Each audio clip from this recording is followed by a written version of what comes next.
Vamos a mais uma aula de semiologia e semiotécnica. Nós estaremos falando sobre a avaliação do sistema locomotor e uma abordagem sempre no contexto clínico, ok? Então, nós vamos começar falando do sistema esquelético. Ele tem a função de proteção, produção de células sanguíneas, que é a função hematopoética, armazenamento de minerais e íons, como nós já vimos em aulas anteriores, sustentação e locomoção, e também a coluna vertebral sendo constituída de tal forma que ela dá maior flexibilidade ao nosso organismo. Então, nós temos aí os ossos do corpo humano que se juntam por meio das articulações, são responsáveis, então, para oferecer todo apoio ao sistema muscular e aí permite ao indivíduo executar vários movimentos, certo? Então, no corpo adulto, existe cerca de 206 ossos que vão gerar o quê? Alavancas, né, para o sistema muscular. Lembrando que a função hematopoética, ela é exercida por quem? Pela medula óssea vermelha, que está dentro dos ossos. E ela é um tecido conjuntivo, rico em fibras reticulares, né, e em células troncos medulares. É o tutano, né? Então, as células tronco medulares, elas são o quê? Pluripotentes ou multipotentes, e elas são capazes do quê? De originar diversos tipos de células sanguíneas.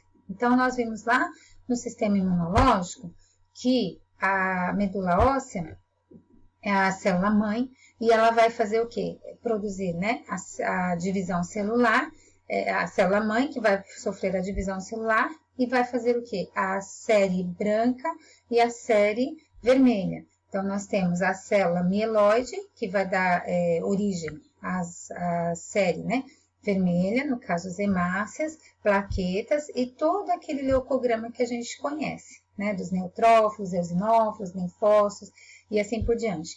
E a série ou célula linfóide vai dar origem a quais células? Os linfócitos B e T, certo? Aqui nós temos, deixei para vocês a ilustração da caixa craniana, e esse colorido é didático, né, queridos? Porque nós temos aí as regiões do nosso encéfalo que têm funções mentais específicas. Cada área tem a sua função. Isso é importante porque se nós tivermos um paciente com fratura craniana, né, ou traumatismo crânioencefálico, dependendo da área do cérebro afetado, então o enfermeiro vai fazer o quê? Ele vai prestar atenção que naquela área afetada vai ter prejuízo funcional que é exercido naquela região encefálica, tá bom?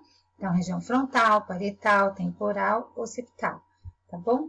E aqui nós temos também, só para recapitular, né, um pouquinho da anatomia, fisiologia humana, nós temos a cintura torácica ou escapular, que abrange, né, essa articulação do ombro, né, com a clavícula, escápula, o úmero, articulando, né, essa região do braço.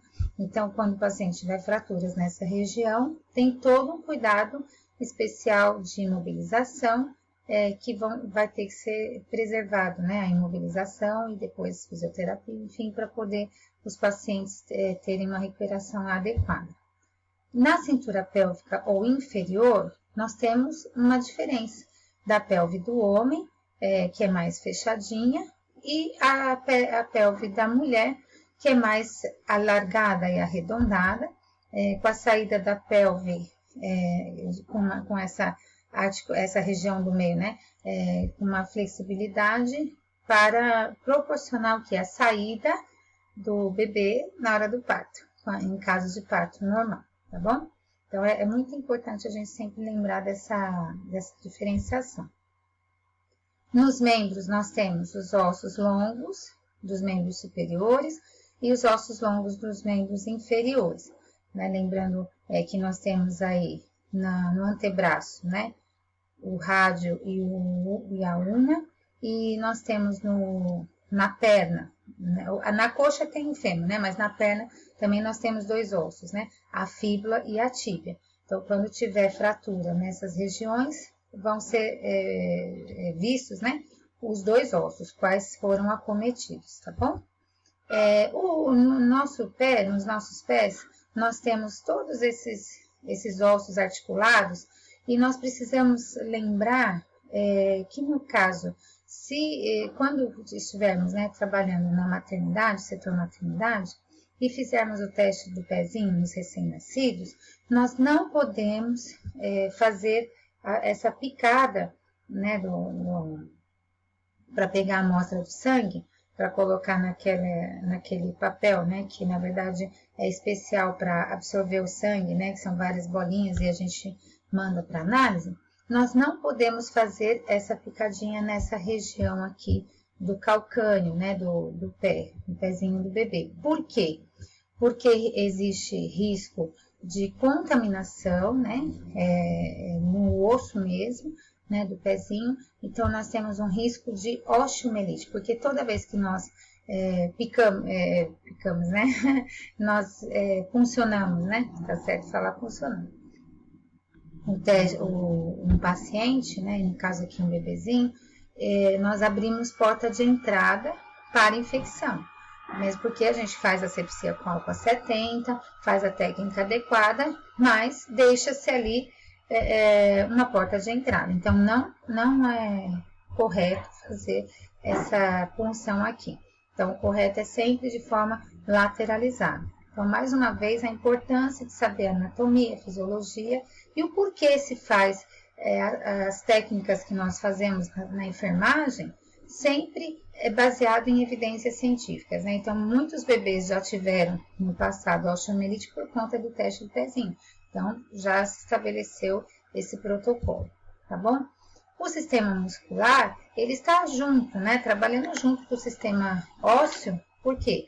Porque os músculos são estruturas que vão cruzar as articulações e também transmitem os movimentos que, no caso, tem a sustentação do sistema esquelético. Possuem fibras musculares que podem ser controladas por meio do sistema nervoso e são aproximadamente 212 músculos do nosso corpo humano.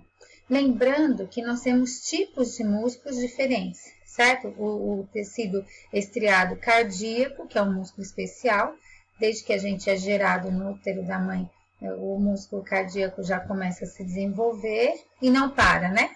Nós podemos até dormir e o coração está lá trabalhando. Nós temos o tecido muscular esquelético, que no caso nós temos as contrações e os relaxamentos dos músculos, de acordo com a nossa locomoção, e a musculatura lisa dos órgãos internos, tá bom? Então, o que é importante na semiologia? Nós entendemos qual é o nosso olhar, qual deve ser o nosso olhar para avaliação, entender direitinho essa fisiologia, essa anatomia. Então, vocês vão recapitular, certo? Que já tiveram isso, né, nas matérias equivalentes. E vocês vão sempre ter essa referência da normalidade, para que o que fugir dessa normalidade são as doenças, as patologias, as situações, né, os síndromes, né, que vão acometer os pacientes. Nós fazemos os levantamentos dos problemas de cada caso, né, cada paciente, diagnóstico de enfermagem e cuidados de enfermagem, que é exatamente isso, o NANDA, o NIC e o NOC, certo? Então, vamos lá. Pensando num paciente, né, que começa a sentir dor, né, tem os sintomas de febre e aparentemente, muitas vezes na pele, né, nós nem visualizamos muitas vezes uma ferida aberta, enfim, né, pode ser algo interno. Então, o que acontece? Muitas vezes nós temos infecções de ossos e articulações internamente. Por quê? Porque são infecções que atingiram ossos ou líquidos e tecidos das articulações. E aí a gente está vendo exemplo, né, da osteomielite e artrite infecciosa.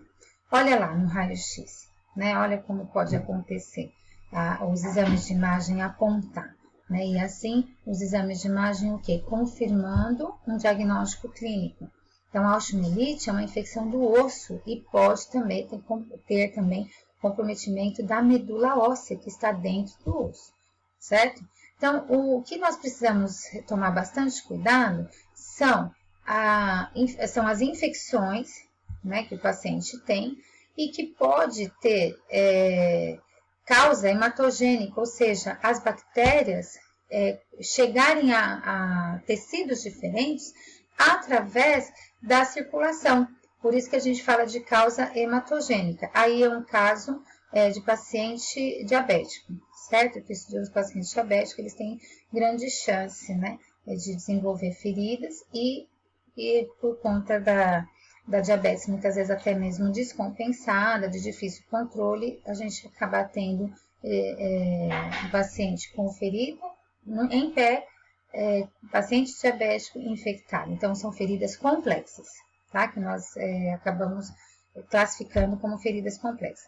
Então, esses agentes causadores, no caso, estou dando um exemplo de uma bactéria que chega ao tecido ósseo de diferentes maneiras. Então, através de infecções, por exemplo, originadas em lesões cirúrgicas, lesões acidentais, certo? Através de partes infectadas do corpo que aumenta a sua área afetada e acaba atingindo o osso, pelo sangue e que pode trazer infecções de outras partes do corpo. Então, quando nós falamos assim, que foi uma causa hematogênica, então é porque a bactéria circulou. Muito bem, aqui nós falamos, deixamos exemplo aqui no link, tem um link aí para vocês pesquisarem, entrarem e visualizarem todo o artigo, é um exemplo de uma biópsia óssea para diagnóstico de osteomielite. Então, foram usados agulhas de calibre 11, que são inseridas na pele, desinfectada já, né, com um procedimento cirúrgico mesmo, né, que circunda a ferida e vai ser guiada por um aparelho, né, de fluoroscopia ou tomografia, certo? E aí, o que a gente percebe, né?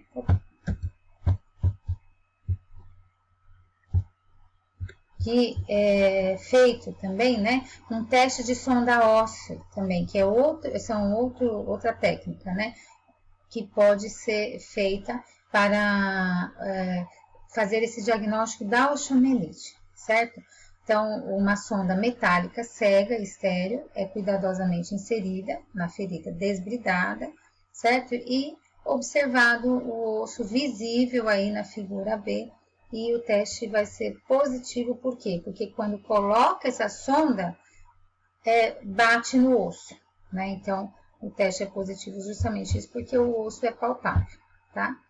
Tratamento da osteomielite é uso de antibiótico ou antibióticos, né? Repouso absoluto, indicação cirúrgica se necessária. Lembrando sempre, pessoal, paciente diabético tem que ter diabetes compensada. Então, não adianta só fazer, não adianta não, modo de ser, né? É importante fazer a cirurgia, antibiótico terapia, biópsia, acompanhamento, mas o destro, né, aquele cuidado de controle do diabetes mesmo, né, o controle sistêmico desse paciente, ele tem que ter, a gente tem que ter seriedade, compromisso, responsabilidade técnica de compensar esse paciente, tá bom? Nós vamos, deixa eu parar essa aqui, porque eu vou gravar, pessoal, de 15 em 15 minutos, tá bom? Para vocês vai ficar melhor e o arquivo também não fica muito grande, tá bom?